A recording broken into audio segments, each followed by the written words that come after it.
Hello, welcome back to my channel. My name is Nikki and today I am going to show you step by step how I make my tallow shampoo / soap bar. This bar has completely changed our lives. I know I am sometimes dramatic. However, it is truly that amazing. It feels great on our skin and I know exactly what goes into it. All of these oils were chosen for their specific properties and the base is a tallow, which makes the bar a little bit harder and last a little bit longer, as well as really moisturizing your skin. We use this bar as hand soap, as body wash, and as shampoo, and it has never steered us wrong. Soap making can definitely be intimidating.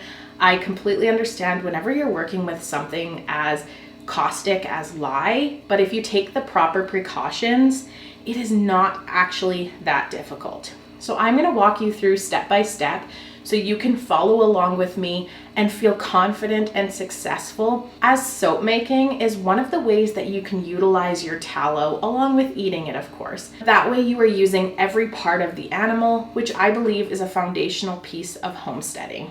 So let's get started with what you need. We need a big bowl that can be put onto a double boiler so it's heat safe. You need a smaller bowl to hold your water, and then you actually need an even smaller bowl, which I forgot to grab, for your lye. One of the foundational pieces is a kitchen scale. This is required because if you do not have the proper ratios of oil to lye, you can end up with a product that burns your skin. So you need a kitchen scale. For this recipe, it uses castor oil, coconut oil, which maybe I forgot to put out, olive oil, and tallow. So get started by placing your big bowl on your kitchen scale and zeroing it out. So we're going to start with olive oil. We are going to be doing 10 ounces or 283 grams. You should be measuring this out in a separate bowl so you can just add them all in and make sure you don't go over on oils. But as you start to get more comfortable, you will start to be able to kind of eyeball things and know how fast you can pour. I've made this soap quite a few times now, so I feel pretty good about it. Then we are going to do 10 ounces of coconut oil, which is again 283 grams. My scale is in grams. I'm sure down in the States you guys have ounces. You'll have to let me know in the comments below. Make sure that you are zeroing out your scale in between. Perfect. And then it is 6 ounces or 170 grams of castor oil. Make sure you're zeroing out your scale. You do not want to make that mistake. I actually have a smaller one that I need to use up, so I'm going to do that first. These bars are perfect for gifting. Sometimes I like to add different colors, but definitely different smells. My kiddo has very sensitive skin, and these are the only bars of soap and shampoo that we can use that don't completely break them out. If you've never struggled with a child with sensitive skin or eczema, you do not know the pain of trying to find products that don't burn their skin. This soap and shampoo does not burn.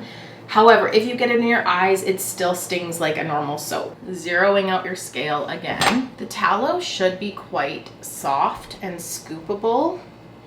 And I am filming a video currently on how to properly render tallow down step by step. However, I do already have a video that showcases how I render my tallow. I'm just making a little bit more of an in-depth one. The other video will be linked in the description below and also above here. This amount will make one of the long loaf molds you will see in a little bit when I get to that part. So I'm going to quickly show you how this looks, and then we're going to take it over to the double boiler. So this is how it looks all together, and we're just going to take it over to the double boiler. I'm at the stove here, and I just have a pot of water. It's filled up about halfway. I'm just gonna light it on high because you want this water to be boiling. And then I'm gonna place my bowl on top of the water and let it melt down completely. You want all of the oils to combine. While the oils are melting, we're gonna place our metal bowl onto the scale. This is gonna be for our water. You want your water bowl to be metal. You can use a glass bowl for your lye. You wanna start by zeroing out your scale with the bowl on top, and we are going to be measuring out 388 grams of water. Then take this off the scale. We're gonna make sure everything is dry because lye reacts to the water, and it's an exothermic reaction, meaning it gets very, very hot. So we're about to get started on the lye, and this is typically the part that people get nervous about. So what you're gonna wanna do is put on gloves. I use these kind of gloves, but you could use winter gloves, literally anything that would cover your hands completely. And then you wanna be wearing a long sleeve shirt, and you want to pull it over your arms. You want no potential contact with the lye. Another thing that you're gonna wanna do is wear eye protection. So sunglasses or safety goggles. Safety goggles would obviously be number one, but not everybody has those lying around. You just want something protecting your eyes in the horrible event that something were to splash up into your face. I love little Pyrex glass dishes. Zero it out. I find it perfect for the lye. Again, we are making sure that our safety glasses are on and we have gloves on. You're going to measure out 145 grams of lye. Mine come in these little crystals, which makes it super, super easy. Go nice and slow. You don't want to over pour this because finessing lye would not be fun. And then carefully tilt it back up. You don't want any of this spilling around. Now I'm going to put a lid on this and take it outside. Let's take a peek at how that oil is doing. Oh, it's looking great. Give it a little mix. I apologize for some of these awkward angles that are gonna come up, but I wanna show you how to do the lye.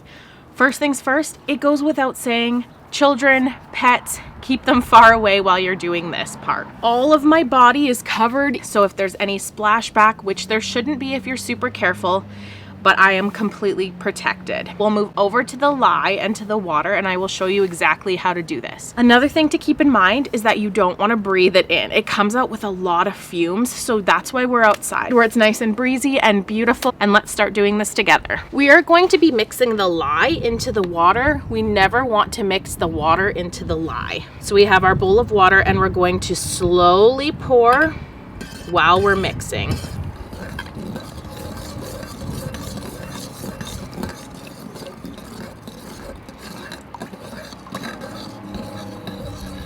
Once all of the amount has dissolved, you'll see it's kind of starting to get cloudy.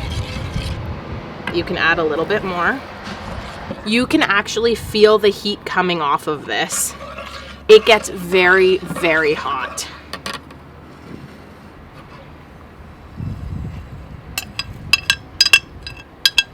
You want to try and get most of those lye crystals out because you don't want to be handling this container any longer than you have to. I am going to leave this outside to cool down, making sure that no pets, no kids, nobody comes outside. Everything is beautifully melted down. We are going to turn off the heat of the double boiler and let it sit just like this until this bowl is cool enough for me to be able to touch it. While the oils and the lye are both cooling down, I wanted to show you the materials that we're going to need next. So if you have a loaf mold, this is exactly what I'm going to be using and how much this recipe fills up.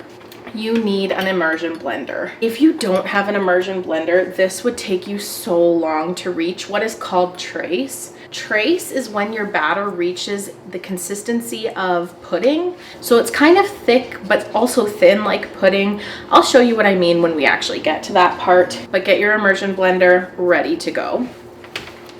If you are planning on scenting your soap, now would be the time to get that ready. There are different things that can make your batter go to trace or even thicker, faster. Essential oils, fragrance oils, all tend to make it go a little bit quicker. So if you have this ready to go, it makes everything easier. Today, I'm going to try and make a peppermint vanilla loaf, which I think is going to be very interesting and probably smell delicious.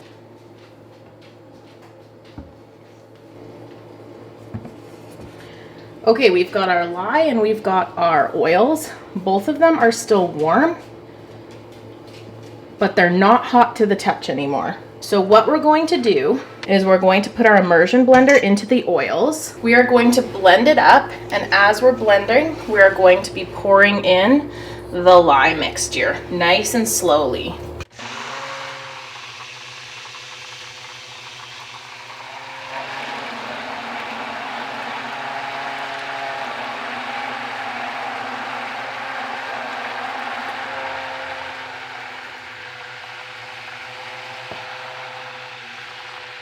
Okay, now is the time to add your essential oil. And for this batter, it's 2 tablespoons of essential oils.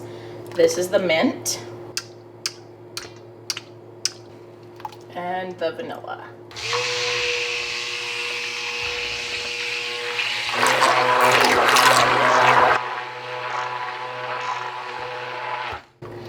And you can see that it is starting to get thicker. It's starting to hold its shape, kind of like a small, thin pudding. So we're gonna mix it a little bit longer and then pour it into our mold. It smells amazing. So we'll grab our mold here, and then we should just pour it in.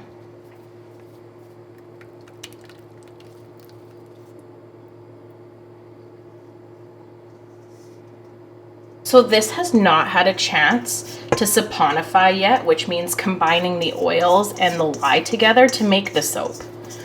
So it's still caustic, it can still burn you. You want to be conscientious and aware of that.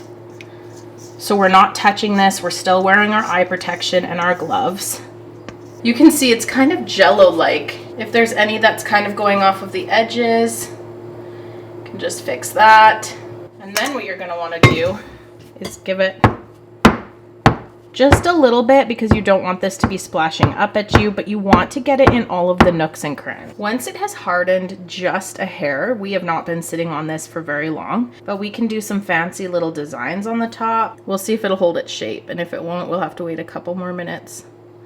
Yeah, you can see it's not quite holding its shape. This edge is. So we'll start over here. Basically, you can either swoop it across the whole side, which looks quite pretty, or you can swoop it just like I did there. If you're not happy with the design, you can just push it back, start again. You don't have too long to get this how you want it. I would almost say this is starting to get a little bit hard.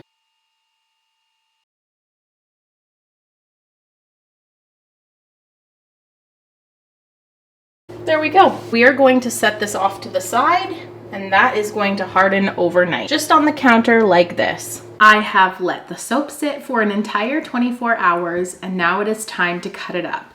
You can see I'm pulling it out of the loaf mold, and then I put it into my wooden holder and slice it up with this crinkle cutter. I think the crinkle cutter adds something so beautiful to these soaps and adds just a little pop of detail that you wouldn't get with a straight edge. After you cut up your bars of soap, you do have to place them in a cool, dry area to cure for at least 1 month, but up to 6 weeks before they will be hard enough to use them. Well, there you have it. Here is our lovely bar of soap.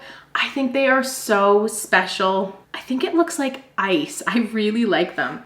And they smell amazing, just like Christmas. So a quick note with essential oils, if you're going to be using essential oils in soap, the smell does tend to get less over time. The inside of the bar will still have some scent though. So even if you don't necessarily smell it on the outside over time, the inside will still have some scent. You can use fragrance oils and those will last in your soap a little bit longer. But as I mentioned earlier, my kiddo with sensitive skin is just not tolerant to them, so I choose not to use them in my soap making. Maybe in the future, if people wanted to buy fragrance soaps, I would be willing to make them, but for now, we're just using essential oils. But I do sell soaps and body butters on my website, so if you want to click the link in the description box below, it'll take you right there. If you buy from me, I really appreciate you more than you know. It really helps support my family. If you like this video, please give it a thumbs up and consider subscribing. Thank you so much for watching. I appreciate you more than you know. Take care.